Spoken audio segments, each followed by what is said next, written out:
जय हिंद प्रिय विद्यार्थी, स्वागत है आपका आपके अपने YouTube चैनल आरएस क्लासेस में। और आज हम समझने वाले हैं शौर्य एवं देश प्रेम से भरी हुई कविता राष्ट्र के श्रृंगार को, जिसे लिखा है श्री कृष्ण सरल जी ने। आपको बता दूं, बहुत ही सरल सी कविता है यह और देश प्रेम से ओतप्रोत कविता है। नवयुवकों के बारे में लिखी गई है कि नवयुवक देश के श्रृंगार होते हैं और देश के निर्माण में उनकी अहम भूमिका होती है। और ये भी बता दूं कि जो आज की जो कविता है, ये आवश्यक नहीं है कि मैं जो अर्थ बताऊं वही आप लिखें। एकदम सरल भाषा में लिखी गई कविता है। आप अपने अनुसार भी इसका स्वयं अर्थ बना सकते हैं और लिख सकते हैं, क्योंकि बड़ी ही सरल सी शब्दावली का प्रयोग किया है श्री कृष्ण सरल जी ने। इसके पहले मैं आपको कविता का अर्थ समझाऊं। यदि आप चैनल पर नए हैं तो इसे सब्सक्राइब कीजिए, ज़्यादा से ज़्यादा लाइक, कमेंट्स और शेयर करना बिल्कुल ना भूलिए। और आज की जो कविता में मैंने इमेज का प्रयोग नहीं किया है, वो इसलिए नहीं क्योंकि कविता काफ़ी लंबी है और इस कारण जो वीडियो थोड़ा लंबा हो जाता। इसलिए मैंने केवल कविता का अर्थ ही आपको समझाया है और सरल सी कविता है, इसलिए आपको आसानी से समझ आ जाएगी। यही मेरी उम्मीद भी है और प्रयास भी है। तो चलिए समझते हैं अर्थ।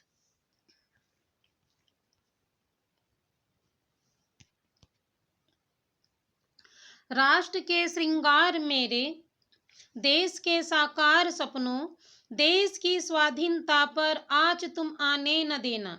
जिन शहीदों के लहू से लहलहाया चमन अपना, उन वतन के लाडलों की याद मुरझाने न देना। देश की स्वाधीनता पर आज तुम आने न देना। आप देख रहे हैं, एकदम सरल सी कविता है। ये मतलब सरल शब्दों में लिखी गई कविता है और मुझे नहीं लगता है कि आपको शब्दार्थ बताने की आवश्यकता है। मगर प्रसंग लिख लीजिए आप। संदर्भ आपको पता है ना? बिल्कुल, आप लोगों से तब संदर्भ बन जाता होगा। क्या होगा? प्रस्तुत कविता शौर्य एवं देश प्रेम से ली गई है, राष्ट्र के श्रृंगार से, और जिसके कवि को ने श्री कृष्ण सरल जी है। ठीक है, प्रसंग लिख लीजिए। प्रस्तुत कविता में कवि ने नवयुवकों से प्रत्येक परिस्थिति में देश की स्वाधीनता को बचाए रखने की बात कही है। फिर से प्रसंग देख लीजिए, क्या होगा? कवि ने प्रत्येक परिस्थिति में नवयुवकों से देश की स्वाधीनता को बचाए रखने की बात कही है। ठीक है, चलिए अर्थ समझते हैं।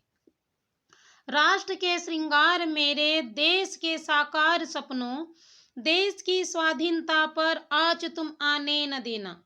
कवि कहते, हे नवयुवक, तुम देश के, राष्ट्र के श्रृंगार हो, देश के सपनों को साकार करने वाले हो। क्या कहते हैं कि हे नवयुवक, तुम क्या हो? राष्ट्र के श्रृंगार हो, राष्ट्र के सपनों को साकार करने वाले हो। देश की स्वाधीनता पर आज तुम आने न देना। कहते हैं तुम्हें देश की स्वतंत्रता पर आज नहीं आने देना है। फिर से देखिए दो लाइन। हे नवयुवक, तुम राष्ट्र के श्रृंगार हो, राष्ट्र के सपनों को साकार करने वाले हो। तुम्हें देश की स्वतंत्रता पर आज आने नहीं देना है। माफ कीजिए, जिन शहीदों के लहू से लहलहाया चमन अपना, उन वतन के लाडलों की याद मुरझाने न देना। कहते हैं जिन शहीदों के बलिदान के द्वारा हमें क्या मिली है? स्वतंत्रता मिली है। जिन शहीदों के बलिदान के द्वारा हमें स्वतंत्रता प्राप्त हुई है, उन शहीदों, उन वतन के लाडलों की याद मुरझाने न देना। कहते हैं उन नौजवानों की या शहीदों की याद को तुम्हें नहीं भूलना है। तुम्हें देश की स्वाधीनता पर आँच नहीं आने देना है। फिर से देख लीजिए इन पंक्तियों का अर्थ। हे नवयुवक, तुम राष्ट्र के श्रृंगार हो, देश के सपनों को साकार करने वाले हो। देश की स्वतंत्रता पर तुम्हें आँच नहीं आने देना है। जिन शहीदों के द्वारा हमें स्वतंत्रता प्राप्त हुई है, उनकी यादों को हमें भूलना नहीं है। तुम्हें देश की स्वतंत्रता पर आँच नहीं आने देना है। मुझे उम्मीद है आपको आसानी से समझ आ गया होगा। विशेष क्या होगा? विशेष क्या होगा? सरल भाषा है, ठीक है, वीर रस है और देश की स्वतंत्रता को बनाए रखने की बात कही गई है। चलिए आगे समझते हैं।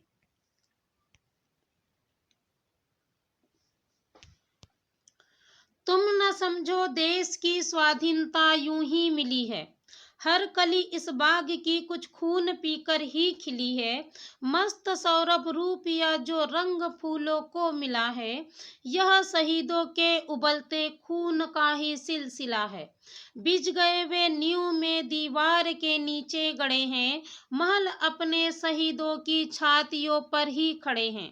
नींव के पत्थर तुम्हें सौगंध अपनी दे रहे हैं, जो धरोहर दी तुम्हें वह हाथ से जाने न देना, देश की स्वाधीनता पर आँच तुम आने न देना।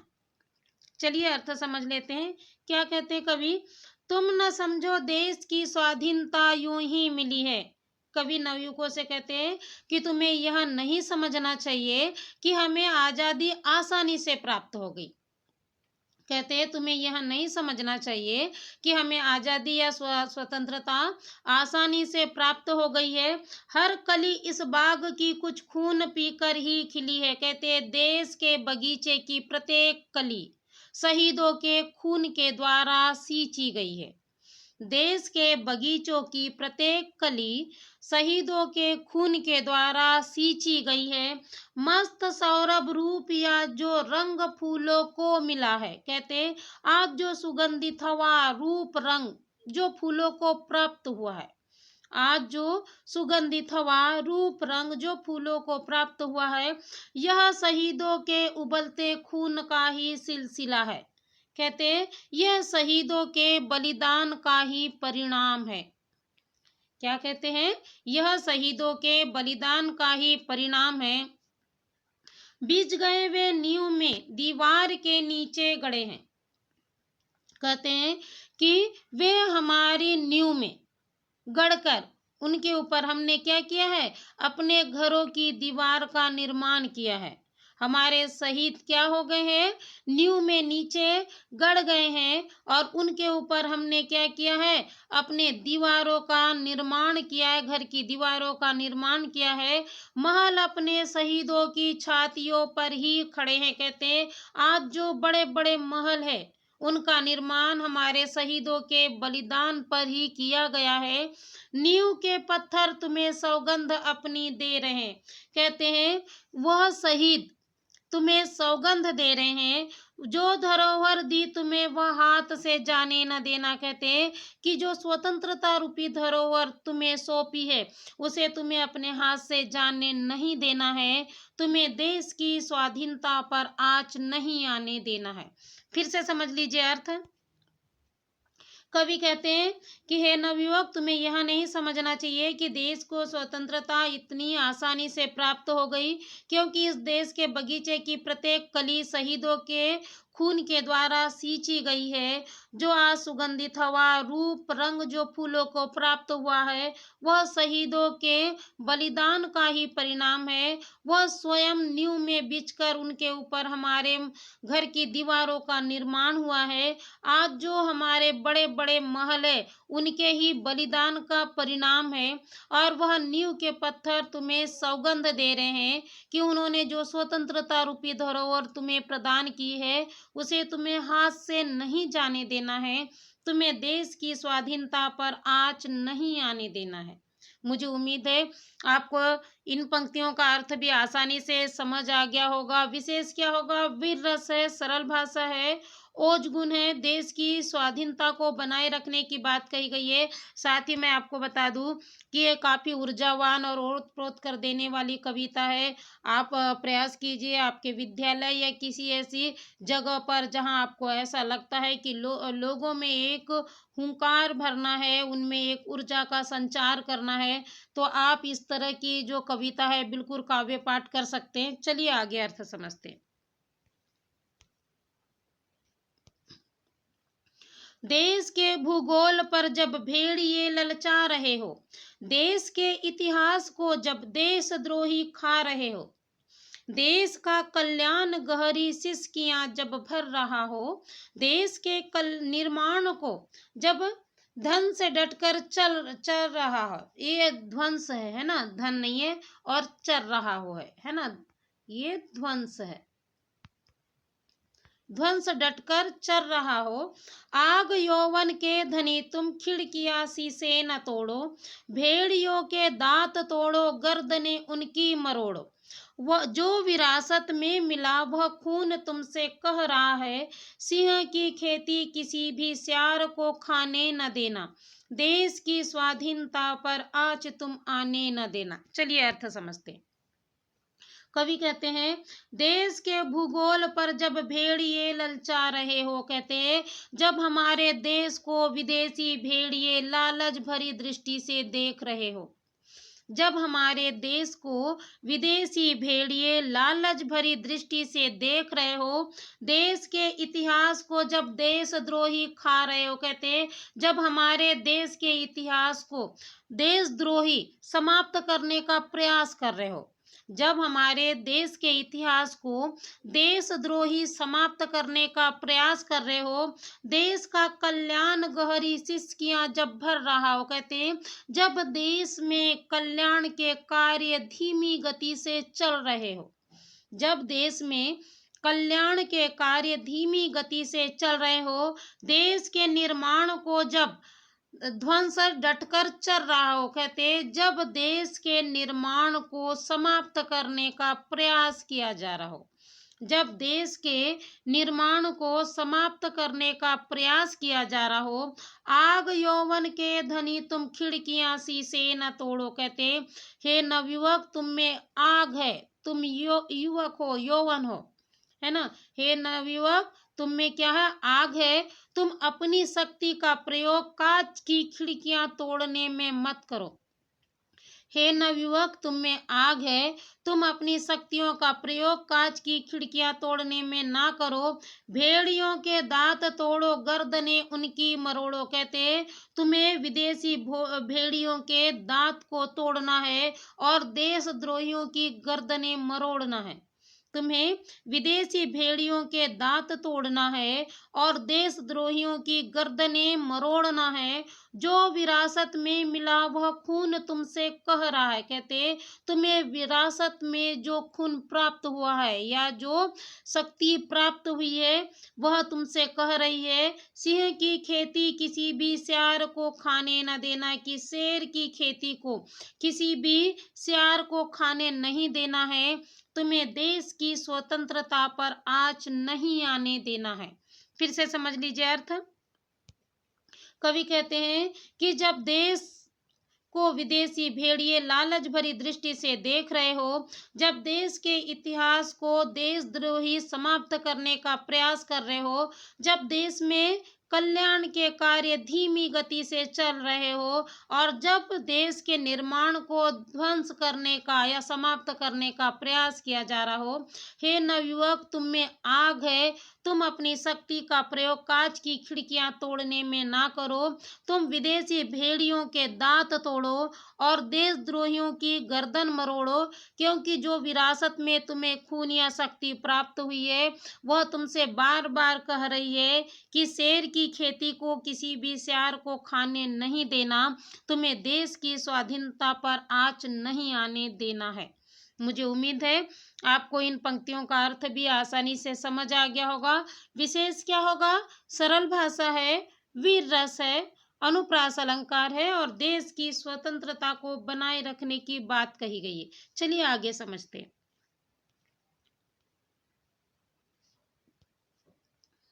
तुम युवक हो, काल को भी काल से दिखते रहे हो, देश का सौभाग्य अपने खून से लिखते रहे हो, ज्वाल की भूचाल की साकार परिभाषा तुम्ही हो, देश की समृद्धि की सबसे प्रबल आशा तुम्ही हो, ठान लोगे तुम अगर युग को नई तस्वीर दोगे, गर्जना से शत्रुओं के तुम कलेजे चीर दोगे, दाव पर गौरव लगे तो शीश दे दे ना विहस कर, देश के सम्मान पर काली घटा छाने न देना, देश की स्वाधीनता पर आँच तुम आने न देना। चलिए अर्थ समझते हैं। क्या कहते हैं कवि, तुम युवक हो, काल को भी काल से दिखते रहे हो, कहते हैं तुम नवयुवक काल को भी उसके काल के समान दिखाई देते हो। तुम क्या हो, नवयुवक हो और मृत्यु को भी तुम उसकी किसके समान दिखाई देते हो, काल के समान दिखाई देते हो। देश का सौभाग्य अपने खून से लिखते रहे हो। कहते हैं इतिहास साक्षी है कि युवक ने अपने खून के द्वारा देश के सौभाग्य को लिखा है। इतिहास साक्षी है कि नवयुवक ने अपने खून के द्वारा क्या किया है, देश का सौभाग्य लिखा है। ज्वाल की भूचाल की साकार परिभाषा तुम ही हो। कहते ज्वाला की भूकंप की तुम तो क्या हो, एक साक्षात परिभाषा हो। ज्वाला और भूकंप की तुम क्या हो, साक्षात परिभाषा हो। देश की समृद्धि की सबसे प्रबल आशा तुम ही हो। कहते हैं कि देश समृद्धि के लिए तुमसे ही क्या रखता है, उम्मीद रखता है। देश समृद्धि के लिए तुमसे ही उम्मीद रखता है। ठान लोगे तुम अगर युग को नई तस्वीर दोगे। कहते हैं यदि तुम ठान लो तो तुम संसार को एक नई तस्वीर बनाकर दोगे। गर्जना से शत्रुओं के तुम कलेजे चीर दोगे। कहते हैं तुम्हारी गर्जना मात्र से शत्रुओं के कलेजे क्या हो जाएंगे, चीर चीर हो जाएंगे। तुम्हारे गर्जना मात्र से शत्रुओं के कलेजे चीर चीर हो जाएंगे। दांव पर गौरव लगे शीश दे देना भी हंसकर। कहते हैं जब देश का सम्मान दांव पर लगे तो तुम्हें हंसते हंसते क्या करना है, अपना बलिदान कर देना है। जब देश का सम्मान दांव पर लगे तो तुम्हें हंसते हंसते अपना बलिदान दे देना है। देश के स्वाधीनता, देश के सम्मान पर काली घटा छाने न देना। कहते हैं देश की स्वतंत्रता पर तुम्हें गुलामी की काली घटा छाने नहीं देना है। तुम्हें देश की स्वतंत्रता पर आंच नहीं आने देना है। काफी ऊर्जावान कर देने वाली कविता है ना।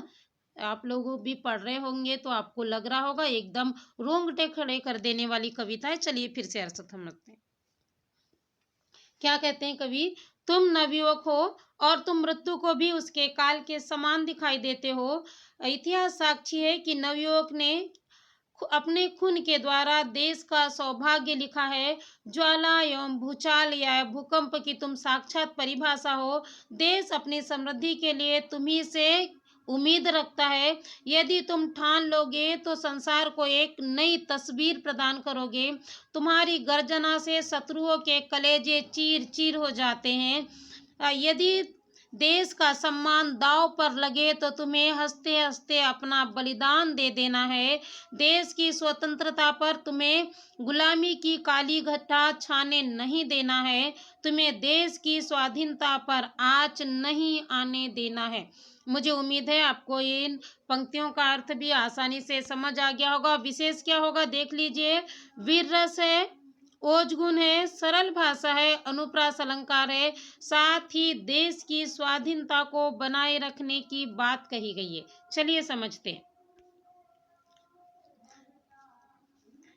वह जवानी जो कि जीना और मरना जानती है, गर्भ के ज्वालामुखी के जो उतरना जानती है। बाहुओं के जोर से पर्वत जवानी ढेलती है। मौत के हर खेल जितने भी जवानी खेलती है। नाश को निर्माण के पथ पर जवानी मोड़ती है। वह समय की हर शिला पर चिन्ह अपने छोड़ती है। देश का उत्थान तुमसे मांगता है नौजवानों। दहकते बलिदान के अंगार कजलाने न देना। देश की स्वाधीनता पर आंच तुम आने न देना। अर्थ समझ लीजिए।